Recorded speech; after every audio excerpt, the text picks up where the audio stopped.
Hai, Om Swastiastu. Baik, sebelum kami mengeksplor budaya yang ada di sini, izinkan kami membuka masker terlebih dahulu.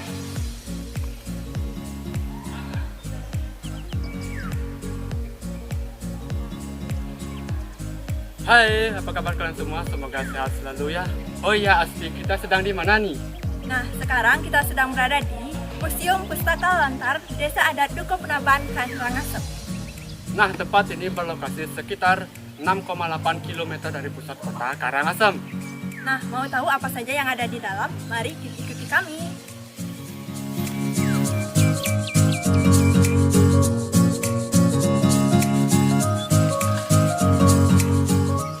Om Swastiastu, Pak. Baik teman-teman, di sini kita bersama salah satu staf dari Museum Pustaka Lontar Desa Dukuh Penaban ini. Perkenalkan, nama beliau Kade Angga Riwedana. Beliau di sini sebagai staf dari Museum Pustaka Lontar. Nah, ada kunjungan adik-adik ke sini tentang apa, mengenai apa? Silakan diberitahu beliau, biar beliau bisa mengenalkan sama adik-adik. Nah, kedatangan kami ke sini Bli, untuk mengetahui lebih banyak lagi mengenai tempat Museum Lontar ini. Nah, apa saja sih yang ada di Museum Lontar ini? Sebelumnya silakan kita duduk dulu, nanti beliau ceritakan lagi selanjutnya tentang semua tentang Museum Pustaka Lontar ini. Silakan.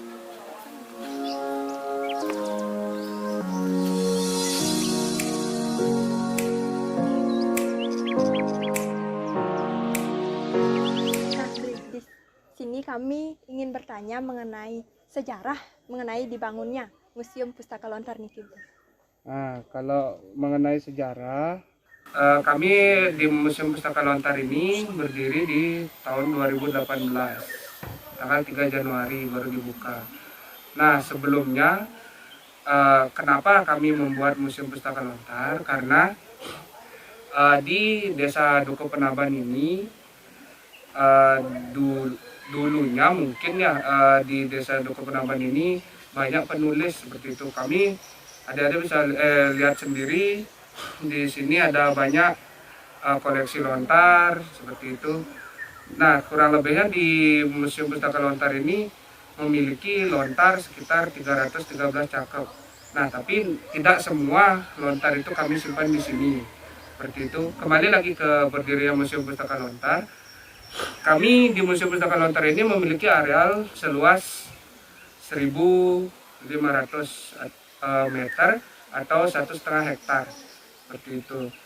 Nah, awalnya museum ini dibuat karena keterprihatinan bendesa kami, Bendesa Dukuh Penaban ini. Dia prihatin melihat kenapa sih ini loh lontar warisan budaya, kenapa diterbengkalaikan seperti ini, seperti itu ya. Adik-adik kan bisa lihat kayak ini di atas ada rusak seperti itu, tidak dirawat. Nah, dari itulah bendesa kami ingin membuat Museum Pustaka Lontar seperti itu. Lontar apa aja yang ada di museum ini? Nah, lontar yang ada di Museum Pustaka Lontar ini lumayan banyak jenis gitu. Tapi yang paling banyak jenisnya salah satunya lontar usade.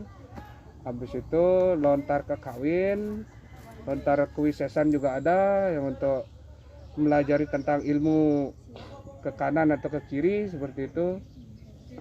Juga lontar family tree atau babat juga ada seperti itu. Nah, tadi kan dijelaskan mengenai lontar usade. Nah, napi mantan nike isi dari lontar usade nike Bli. Nah, kalau lontar usade nike adalah lontar pengobatan ya. Kayak kita tahu di Bali itu pengobatan yang bersifat natural, itu yang alami gitu. Kayak misalnya kita di Museum Lontar ini punya yang namanya minuman teh bawang adas seperti itu. Biasanya kami itu berikan saat ada tamu yang berkunjung ke sini. Nah, itu tercatat di lontar. Manfaatnya kalau teh bawang adas itu adalah biasanya untuk menghilangkan panas dalam seperti itu. apa sih gimana sih proses pembuatan lontar dan apa aja sih alat pembuatan lontarnya seperti itu. Proses pembuatan lontar. Nah, pertama kalau yang kami lakukan di Museum Pustaka Lontar ini, yang pertama kita metik dulu dari pohonnya daun lontar kan. Adik-adik udah tahu seperti daun lontar itu seperti tangan, seperti kipas. Biasanya kan gini bentuknya, seperti gini.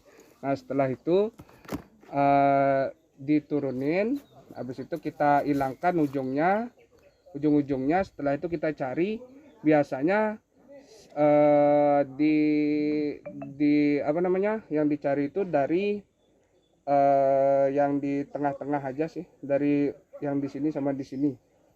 Bisa dicari yang pinggir-pinggirnya itu nggak bisa dipakai karena lebih pendek dia.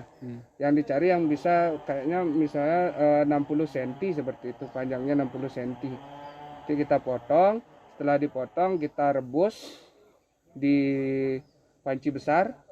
Nah, di sana diisiin, di panci besar itu kita isi dengan isin ceraken. Tahu adik-adik isin ceraken? Belum tahu nih Belum Kak tahu Beli. nih. Nah, kalau isin ceraken itu seperti ada yang kayak misalnya jahe, habis itu ada yang apa namanya itu kesuna kan mesui, yang gitu-gitu. Nggak tahu? Yang ada merica, yang gitu-gitu. Oh ya, tahu. Nah, itu dah seperti itu diisiin. Dan kulit kayu yang bersifat asam seperti itu, seperti kulit kelapa, kulit kayu kelapa, sama mungkin kule yang gitu dimasukin ke sana, kita campur itu sebagai ramuannya. Nah, setelah itu, setelah direbus itu apinya nggak boleh gini putus, maksudnya nggak boleh kecil besar, harus stabil.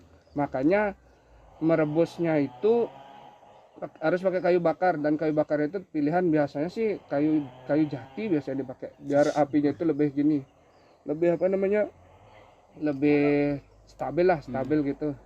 Nah, itu setelah direbus selama 8 jam minimal 8 jam. Setelah itu besokan harinya kita keringkan. Nah, ngeringinnya itu nggak boleh misalnya dari jam 8 jam 10 ada hujan, kita angkat masih belum kering total, nggak boleh kayak gitu, harus kering hari itu seperti itu. Misalnya jam 8 kita jemur, jam 12 atau jam 1 itu harus sudah kering total semua. Baru kita lanjut ke proses yang selanjutnya, itu kita rendam di drum yang besar. Tahu kan drum? Oh, tahu. Ya, drum, atau kalau waktu dulu sih ditaruh di sungai seperti itu. Kita taruh di sungai, kita jejerkan, habis itu kita jepit dengan batu kayu, habis itu diisiin batu biar enggak lari lontarnya. Habis itu kalau sekarang pakai di drum itu diganti airnya selama 3 minggu, udah keruh, habis itu berbau kita ganti, habis itu terus selama 6 bulan, minimal 6 bulan seperti itu. Nah, setelah 6 bulan perendaman itu kita lanjut ke proses penjemuran lagi, sama juga kayak tadi, nggak boleh setengah-setengah gitu.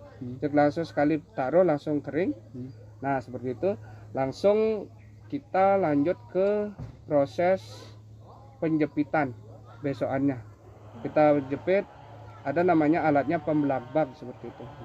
Kita jepit, dipres lah selama 1 sampai 1,5 tahun seperti itu. Nah, gunanya untuk mengepres itu supaya apa namanya, lontar itu kan kadang-kadang lengkung dia, supaya biar lurus gitu. Nah, bisa adik-adik lihat nanti di sini lontarnya kan lurus-lurus, kecuali ada lontar ini yang namanya lontar embat-embatan seperti ini. Ini ndak aja kena yang namanya belakbak seperti itu. Nah, dan lanjut setelah dipres itu kita buatkan 3 lubang. Adik-adik tahu sendiri di lontar itu memiliki 3 lubang. Nah, itu dibuatkan 3 lubang di kanan, di kiri, dan di tengah. Setelah itu baru setelah dibelakbak 1,5 tahun, baru kita buka dari pembelakbak, langsung kita digarisi untuk buat supaya pas nulis itu lurus. Nah, setelah itu baru tinta yang pakai untuk membuat garisnya itu pakai pakai ramuan yang namanya itu pakai dari alam juga, dari namanya minyak jelaga. Tahu minyak jelaga yang bekas di lampu-lampu template itu, Oh, yang Oh, gitu. iya. yang ya, tahu. hitam-hitam. Oh ya, tahu. Ya itu, dan dari itu ditambah juga dengan daun delungdung, ada namanya daun delungdung. Kalau adik-adik tahu, mirip seperti daun dap-dap ini. Itu kita bejak, kita campurkan, habis itu kita pakai untuk membuat garis menggunakan, ada namanya pakai benang sepat. Seperti di sebelah nanti bisa adik-adik lihat. Nah, seperti itu. Nah, di sana dari awal pembuatan sampai proses akhir minimal menghabiskan waktu itu 2 tahun. Seperti itu. Sama suka ya. Ya, Nika. Baik, terima kasih Bli atas edukasi yang telah Bli sampaikan tadi. Semoga hal ini dapat bermanfaat bagi kami dan teman-teman kami semuanya. Baik, kami pamit undur diri. Saya Iwayan Dewa Ramadhani dan teman saya. Dan saya Astiti. Dan saya tutup dengan Paramasanti. Om Santi Santi Santi Om. Dadah.